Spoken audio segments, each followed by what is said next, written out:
Chapter 759. Everyone was greatly encouraged by the fact that the Awakener fighters from the underground arena, whom they had rescued since arriving in the south, had been much more helpful in this matter than the members.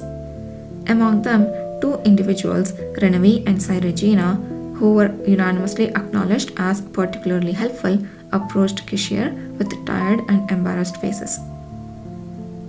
I have already heard of the deeds you two accomplished. Even amidst yesterday's chaos, you willingly exerted your abilities to assist the members. I'm grateful.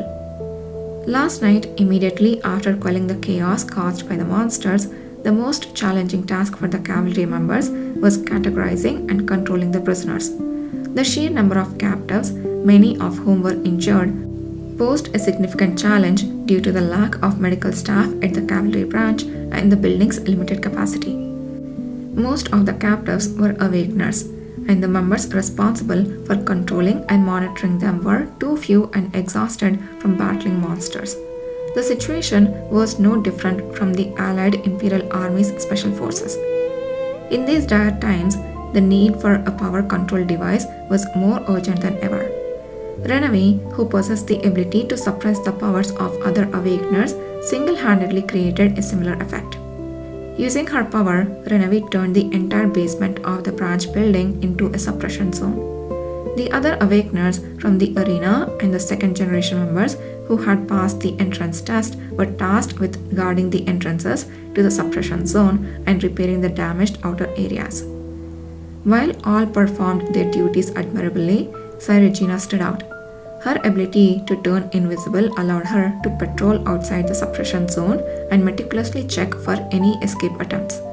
She successfully located and returned several would-be escapees that others had overlooked. Sai Regina, with her level of skill, could have easily fled amidst the chaos. Her choice to stay and assist the cavalry and Renevie was a clear testament to her sincerity. Thanks to them, the cavalry members were able to get some much-needed rest. Hearing Kishir's praise, Renevie and Sai Regina exchanged glances.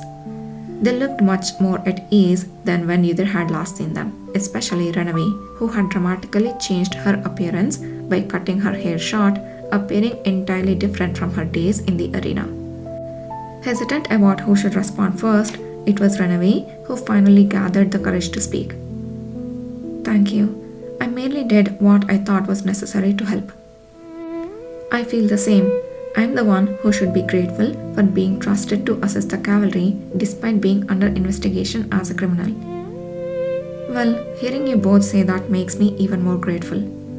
Smiling at their words, Kishir glanced towards the suppression space created by Renevie. May I ask how long you can maintain that space? Given my current condition, probably... As Renevie counted on her fingers, the surrounding members whispered among themselves. What?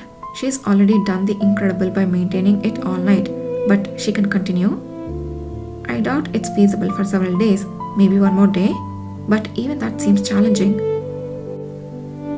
I can maintain it in its maximum enhanced state for about a week continuously without any issues. Of course, when I'm sleeping, it will weaken a bit, so I will need some assistance during those times.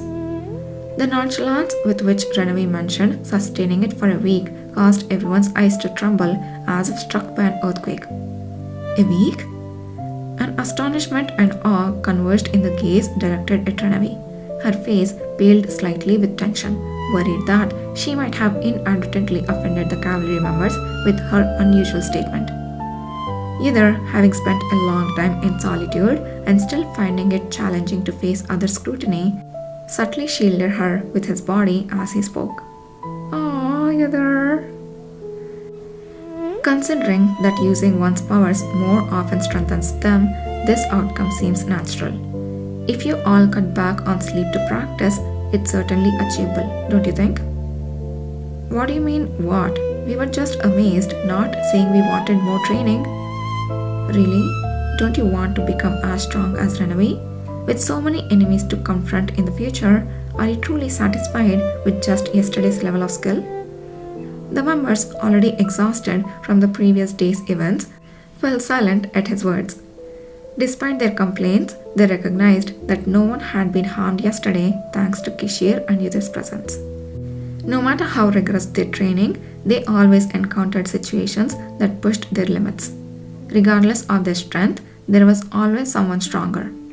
Unlike the past, where members would feel despondent or envious upon seeing someone of higher skill, the current members were different. Despite sighing and grumbling, they eventually agreed with either. Of course, we are not satisfied. We will become stronger. Either nodded, acknowledging their determination. Good, I will teach you a few ways to train while working. Don't forget to practice them. Alright. As Yudhir walked away, leaving the grumbling members behind, he heard Ranavi's faint voice of gratitude. Thank you. Yudhir hesitated to respond, then turned away. His gaze naturally met Kishir's, who smiled wryly and smoothly steered the conversation back. The atmosphere has warmed up nicely. The reason I asked how long you could maintain that space was simple. We are expecting reinforcements from the capital in a few days, and I was wondering if you could provide the same assistance until then. Color returned to Ranavi's face.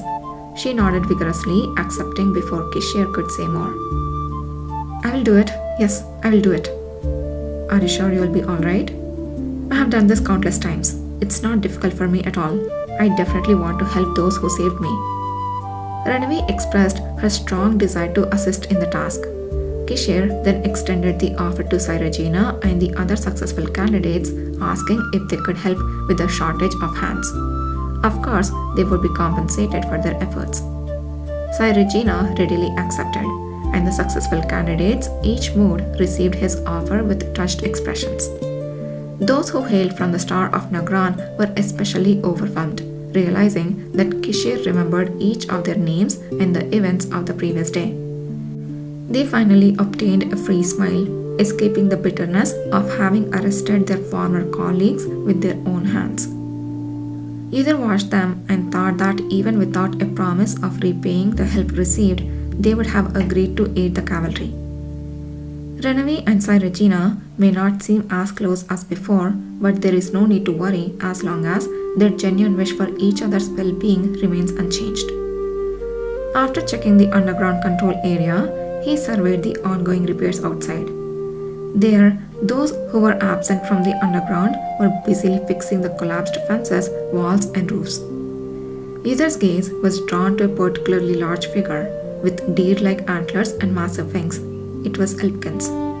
Carrying a load of wooden planks, his flying between the ground and the rooftop seemed both unusual and natural. Flying has become quite natural now.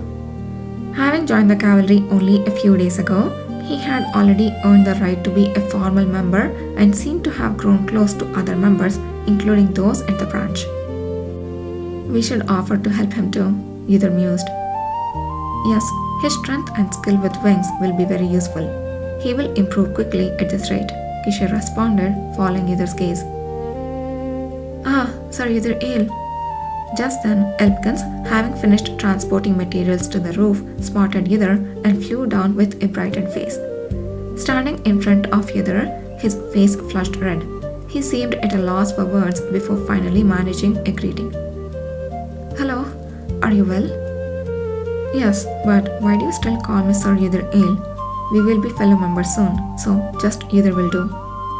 Elpkins turned even redder, fidgeting with his hands. No, I know that, but you're such a great person compared to me. Can I dare to do that? There is nothing remarkable about me, so go ahead. But how could I possibly? How about calling him senior? We are planning to officially establish such titles between the newcomers and the first generation members anyway. Kishir interjected with a new suggestion. That's a great title. Senior. It's wonderful. Sir Commander? While Elpkins couldn't understand what was so great about the title senior, he was delighted. He promptly accepted Kishir's offer of help and with a face of brimming with happiness repeatedly expressed his gratitude before flapping his wings and returning to his work. The hunched, intimidated posture he had due to his conspicuous appearance vanished, replaced by a joy akin to a large happy dog. Watching this, the shadows left by the nightmares of the night before seemed to completely disappear from either's mind. Dot dot dot. The work continued thereafter. Amidst the numerous communications flooding into the southern branch of the cavalry relating to the events of the previous day, there was also a message from first Princess Myra. As expected, she was deeply shocked upon hearing the news about Night Rattle.